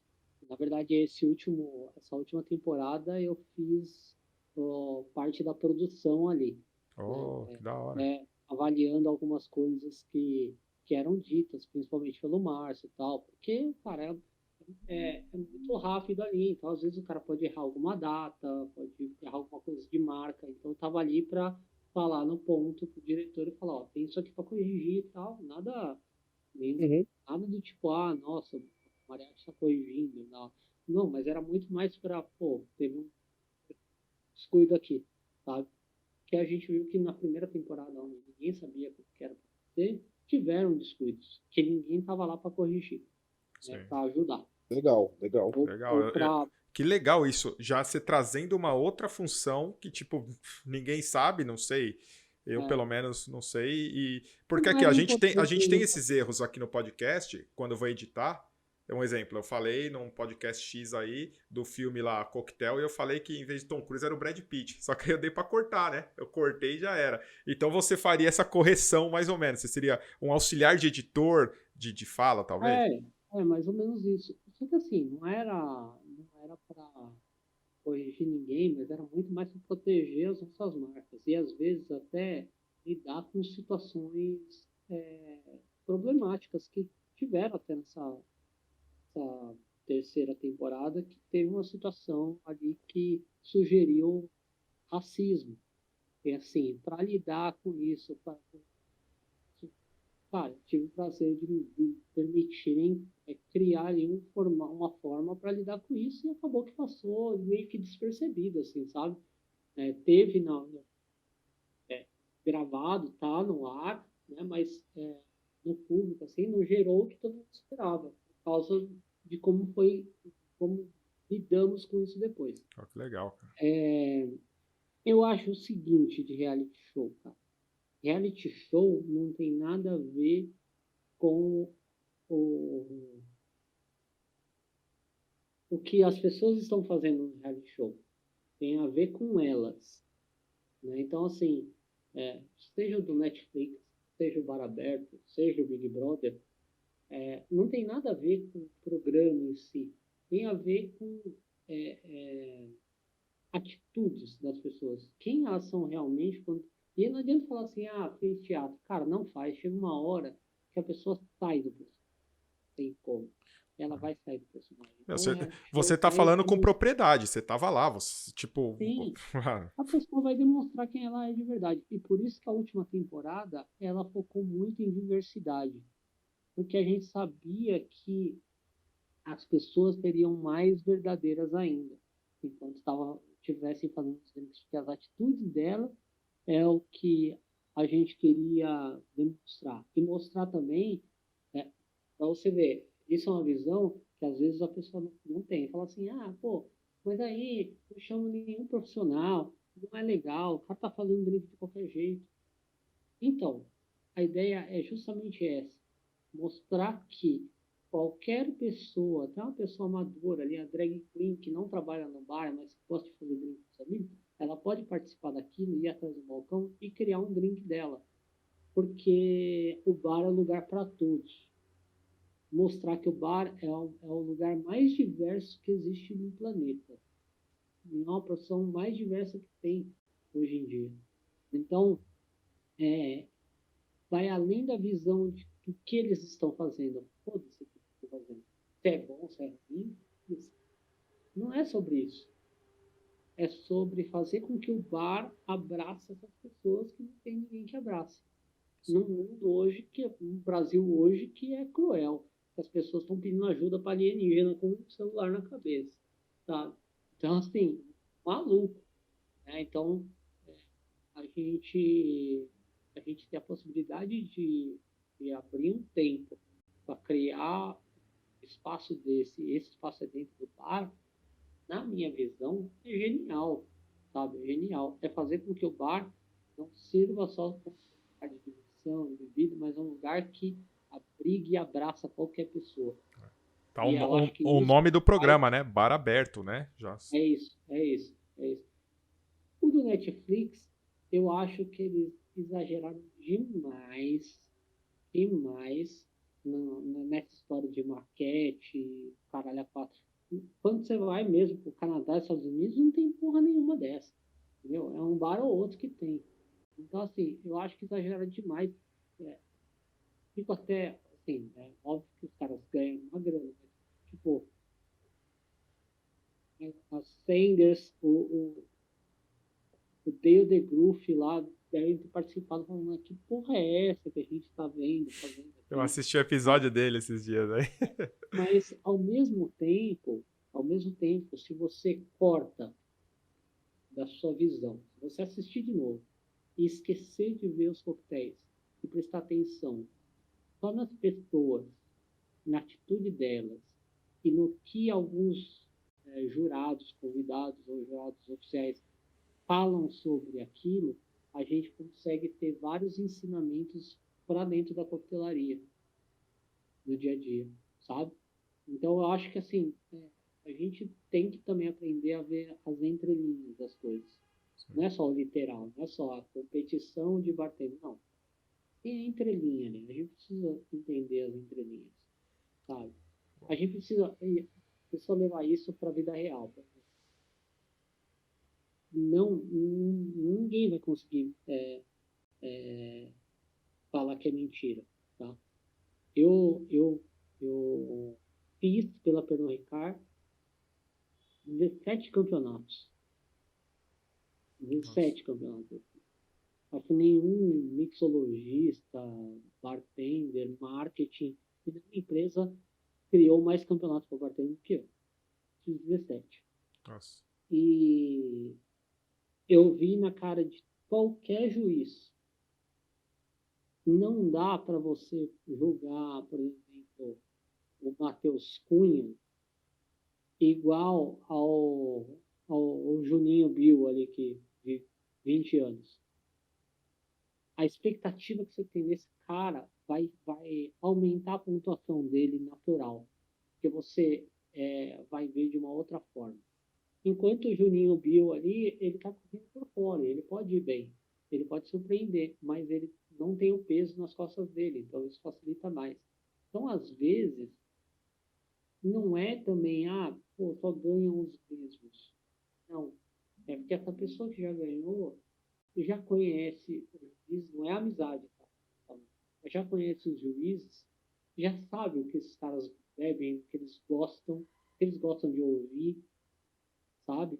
E eles usam isso. E campeonato é estratégia, certo? Eu sou São Paulino. São Paulo ganhou 3 campeonatos brasileiros com o chuveirinho, Muricibol, ficou famoso no mundo do futebol. Só com chuveirinho, jogando com Borges, o centroavante. Então, assim,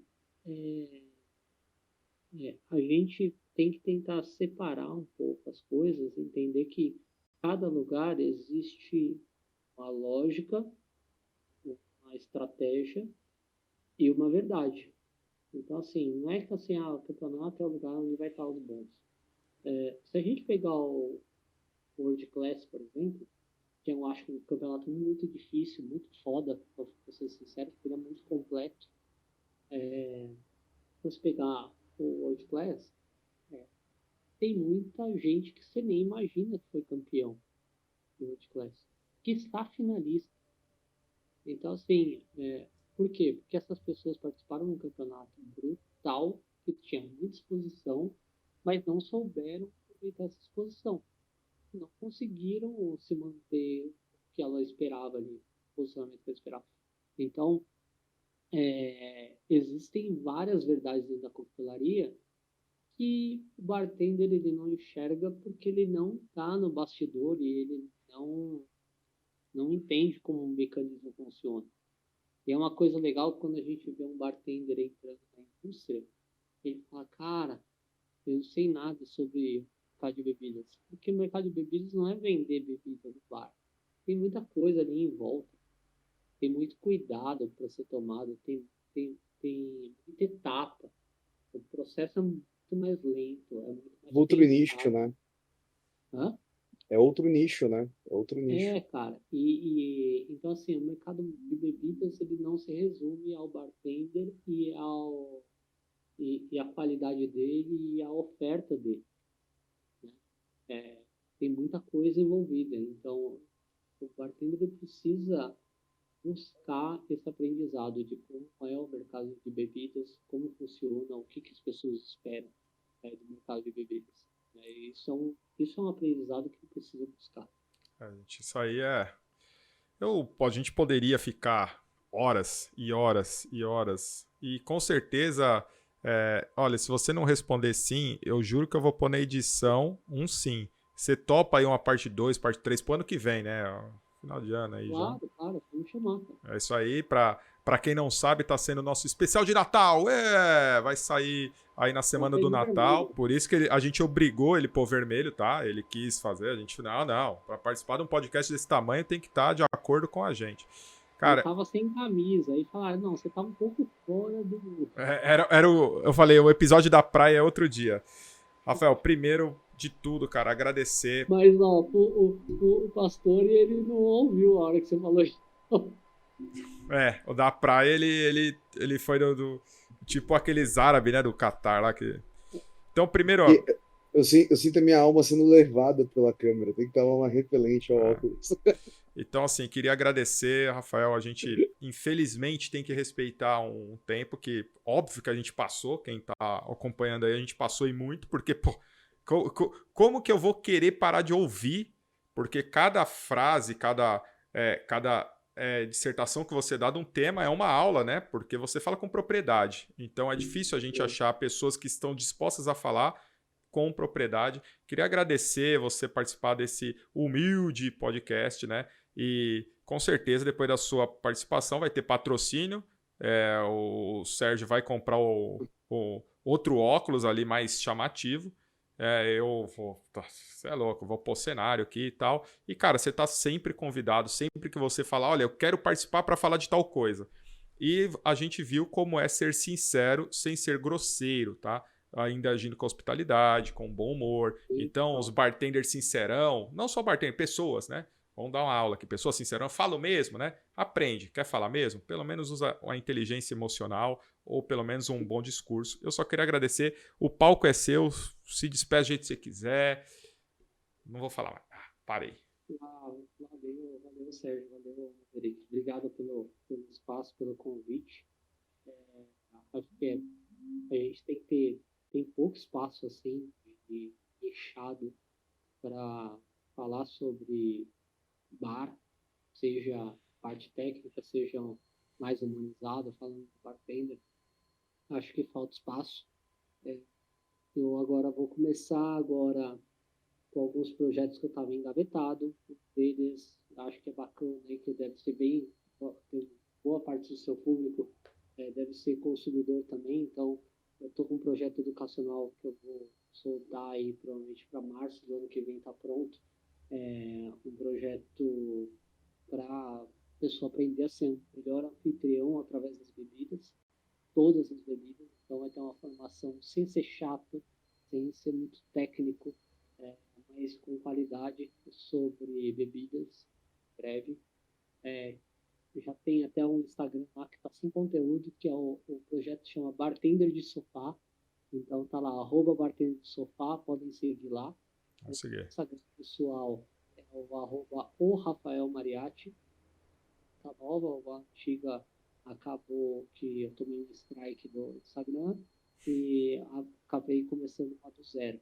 Então lá eu coloco um conteúdo misto ali, não posto mais coisa técnica para bartender nos stories. O feed fica muito material ou para iniciante ou para consumidor também, então tem muita curiosidade sobre bebida, tem muita receita de drink ali, então é o que eu faço ali. Eu também tenho agora um projeto para algumas rádios, emissoras de rádio também educacional, então vai ser bem legal. Em breve lá eu vou falar tudo. Talvez venha um livro por aí também, então é isso.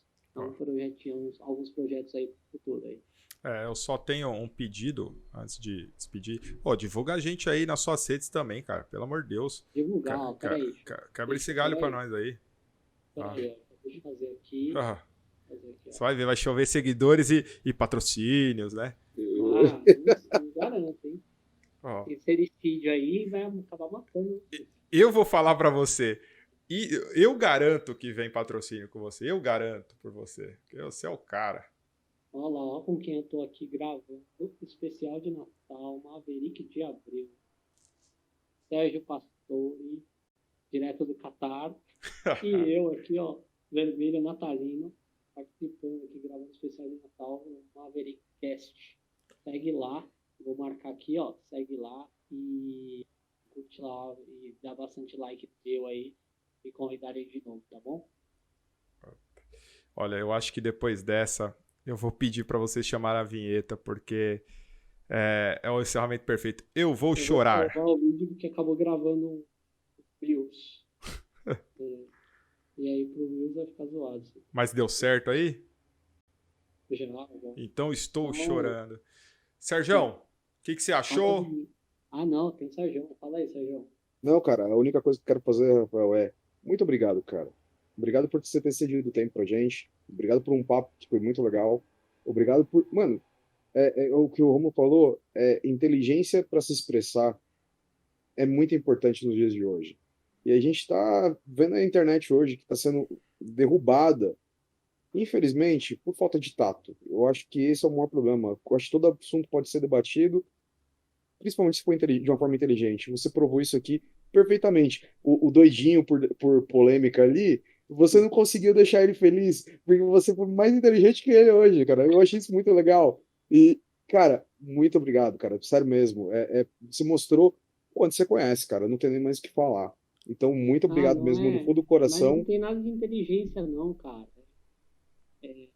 Eu acho que é muito bom senso e entender, e antes de apontar o dedo, para qualquer situação, entender por que a pessoa tem aquele ponto de vista. E aí colocar o seu em cima dessa situação.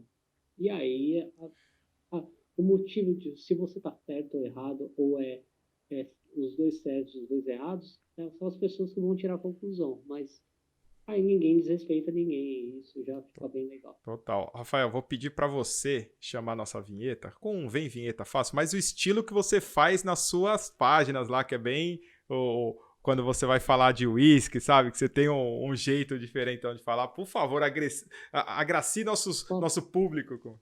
Qual que é o número desse episódio? Cara, esse vai ser o episódio 22, o episódio natalino. Então, vamos lá. Especial de Natal. Opa, vamos lá de novo. Especial de Natal, Maverickcast, episódio 22. Vai!